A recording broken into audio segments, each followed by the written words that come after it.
పిత్తాల సత్యనారాయణ గారు.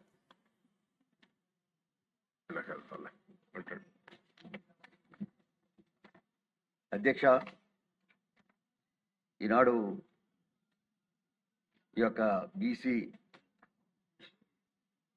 రాజకీయ ప్రాధాన్యత కలిగిన ఒక రిజర్వేషన్ మీద మాట్లాడే అవకాశం కల్పించినందుకు ప్రత్యేక అభినందనలు, ధన్యవాదాలు. ఇది ఒక రిజర్వేషన్ యొక్క సంబంధిత అంశం కాదు అధ్యక్ష. సమాజంలో వివిధ ఆర్థిక, సాంఘిక వెనుకబాట్లు కలిగిన ఒక సామాన్యమైన బలహీన వర్గాలుగా వారు ఎలా పిలువబడతారంటే ఆర్థికంగాను, సామాజికంగాను, రాజకీయంగాను వెనుకబడిన వారిని మాత్రమే బలహీన వర్గాలుగా మనం గుర్తిస్తూ ఉన్నాం. లేదనుకుంటే షెడ్యూల్ తెగలు, షెడ్యూల్ కులాలుగా మనం విభజించి మాట్లాడుకుంటా ఉన్నాం.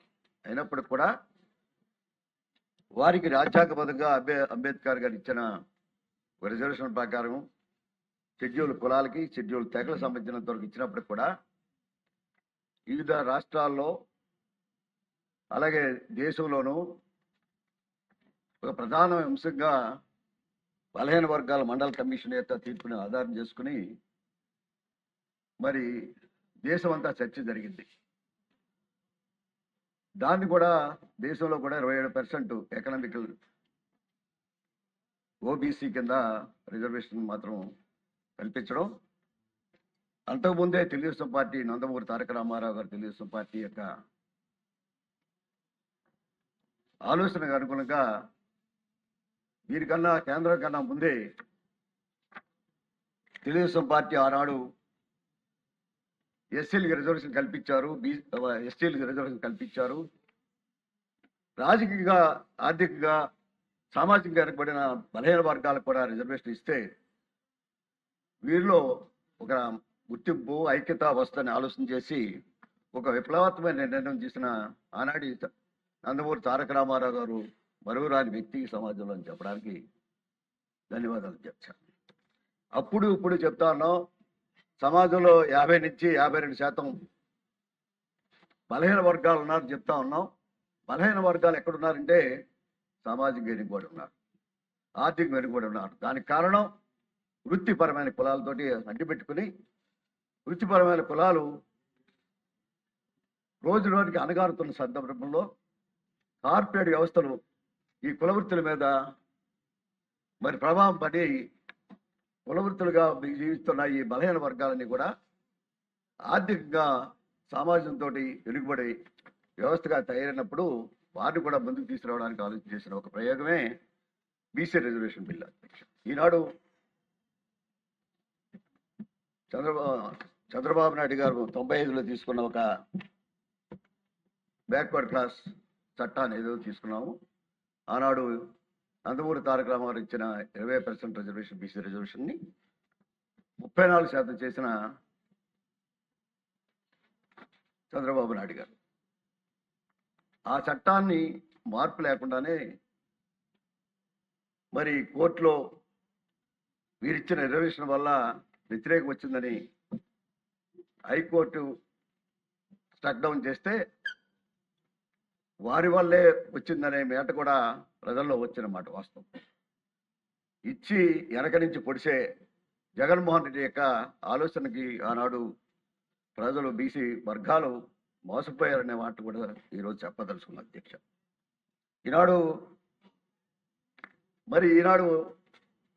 ఈరోజు చేస్తున్న ఒక బిల్లు 34 వేస్తుంది వేళ క్యాబినెట్ అప్రూవ్ చేయడం, తద్వారా మళ్ళీ రిజర్వేషన్ ఇవ్వాలనే ఆలోచన రావడం, దానికి చట్టపరమైన ఆలోచనలు చేసి ఈనాడు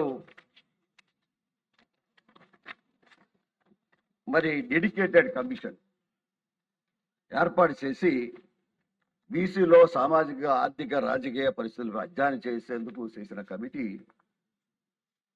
అనుగుణంగా శాస్త్రస్థాయిలో పరిస్థితులు అందుబాటులో ఉన్న డేటాని, బీసీ రాజకీయ ప్రాధాన్యతని పరిశీలించిన నిర్ణయం తీసుకోవడంలో ఈనాడు కేబినెట్ తీసుకున్న నిర్ణయం అభినందనీయమని చెప్తాను అధ్యక్ష. కారణం ఏంటంటే ఏదన్నా రిజర్వేషన్ మార్చాలి, రిజర్వేషన్ కొనసాగాలి అనే పట్టుదలతో ఉన్న రాజకీయ పార్టీ ఈనాడు తెలుగుదేశం పార్టీ కానీ, జనసేన పార్టీ కానీ, ఈనాడు ఎన్డీఏ కూటమిలో ఉన్న భారతీయ జనతా పార్టీ కానీ ఏదో ఎన్నికల ముందు ఇచ్చిన వాగ్దానం మేము ఎట్టి పరిస్థితుల్లోనూ దాన్ని నెరవేర్చాలనుకున్నప్పుడే చట్టానికి లోబడి చట్టంలో ఏ రకమైన తప్పులు గత ప్రభుత్వం చేసింది, అన్యాయం చేసింది బీసీ వర్గాలకి, బీసీలు తెలుగుదేశం పార్టీకి అండగా ఉన్నారనే ఉద్దేశంతో ఆనాడు జగన్మోహన్ రెడ్డి గారి పార్టీ సుప్రీంకోర్టు కూడా వెళ్లకుండా ప్రచారం చేసి ఎన్నికలు జరపడం వల్ల అనేక మంది రాజకీయంగా బీసీ వర్గాలు దెబ్బతిన్నారనే మాట వాస్తవం అధ్యక్ష. ఈనాడు రాజకీయంగా బలహీన వర్గాలు కూడా బలంగా ఉండాలి, సమాజంలో అందరూ సమాజంలో ఆర్థిక వ్యవస్థ కాకుండా సామాజిక వ్యవస్థలో కూడా భాగస్వామ్యం ఉండాలనే ఆలోచనతో చేస్తున్న ఒక ప్రయత్నం ఈ రిజర్వేషన్ పంచాయతీ, మున్సిపాలిటీ, జిల్లా పరిషత్ యొక్క రిజర్వేషన్ వల్ల ఆనాడు బలహీన వర్గాలకు సంబంధించిన రిజర్వేషన్ ద్వారా రాజ్యాధికారం పొంది 34% అనిపించిన ఈ బలహీన వర్గాలు జగన్మోహన్ రెడ్డి యొక్క పరిపాలనలో వెన్నుపోటు పొడిచాడనే మాట ఈనాడు చెప్పదలుచుకున్నాను అధ్యక్ష.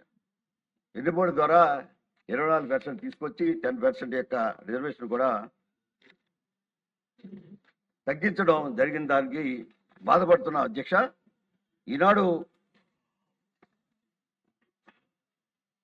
మళ్ళీ చంద్రబాబు నాయుడు గారు తెలుగుదేశం పార్టీ, అలాగే పవన్ కళ్యాణ్ గారు జనసేన పార్టీ నుంచి ఈనాడు ఎట్టి పరిస్థితుల్లోని రిజర్వేషన్ కొనసాగాలి, రాజకీయంగా ఎటుకుపడిన బలహీన వర్గాలను ఇంకా ముందుకు తీసుకెళ్లాలని ఆలోచన చేసి 52% ఉన్న బలహీన వర్గాలకి ఎట్టి పరిస్థితుల్లోనూ 34% మనం ఇవ్వాలనే ఆలోచన దృక్పథంతో చేసిన ఒక ఆలోచన రాబోయే కాలంలో అనేక మంది సర్పంచులు పెరగడం, ఎంపీటీసీలుగా, ఎంపీపీలుగా, జడ్పీటీసీలుగా, జడ్పీ చైర్మన్లుగా, అలాగే కౌన్సిలర్గా, మున్సిపల్ చైర్మన్గా, కార్పొరేట్ చైర్మన్లుగా రావడానికి ఈ రిజర్వేషన్ ఎంతో దోహదపడుతుంది.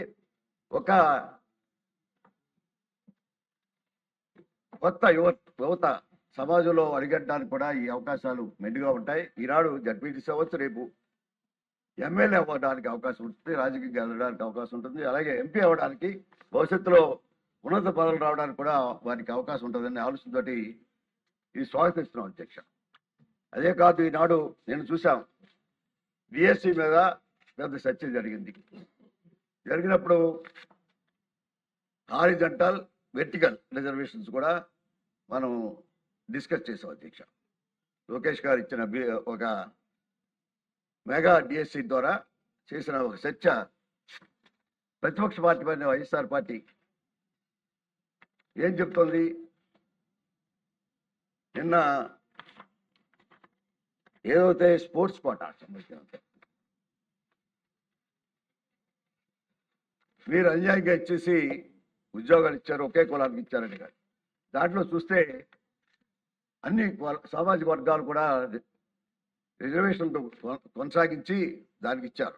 అయినప్పుడు కూడా అంటే ఏ రకంగా ఈ రిజర్వేషన్ అనేక సామాజిక వర్గాలకు కూడా ఏ రకంగా ఎస్సీ, బీసీ, ఎస్సీలు కాకుండా స్పోర్ట్స్ అనే వ్యవస్థను కూడా అభివృద్ధి చేయాలనే ఆలోచనతోటి ఈనాడు ఈ ప్రభుత్వం ఆలోచన చేస్తుందనే మాట ఒక అభినందిస్తున్నాం అధ్యక్ష. ఈనాడు పొలిటికల్ గా కాకుండా ఈనాడు సామాజిక ఎదుగుబడిన ఈ యొక్క వృత్తిపరమైన కులాలు బీసీ వర్గాల్లో ఉండే మత్స్యకారు కానీ, చేనేత కార్మికులు కానీ, నాయి బ్రాహ్మణులు కానీ, వేదవృత్తి కలిగిన ఇతర కులాలు కానీ ఆ వృత్తిపరమైన కులాల ఆర్థికంగా ఎన్నుబడి ఉన్నారు అధ్యక్ష. వారిని కూడా మరి ప్రభుత్వం వారిని కూడా ఆదుకోవాలని ఈ డిస్కషన్లో ప్రభుత్వానికి సూచన చేస్తున్న అధ్యక్ష. ఈనాడు తీసుకునే ఈ యొక్క రిజర్వేషన్ బిల్లు పూర్తిగా మద్దతు పలుకుతూ బీసీల రాజకీయ అధికారం సాధికారంలో ప్రాధాన్యత తీసుకున్న చంద్రబాబు నాయుడు గారికి, పవన్ కళ్యాణ్ గారికి ప్రత్యేక అభినందనలు, ధన్యవాదాలు అర్పించుకుంటాం. ఆదిరెడ్డి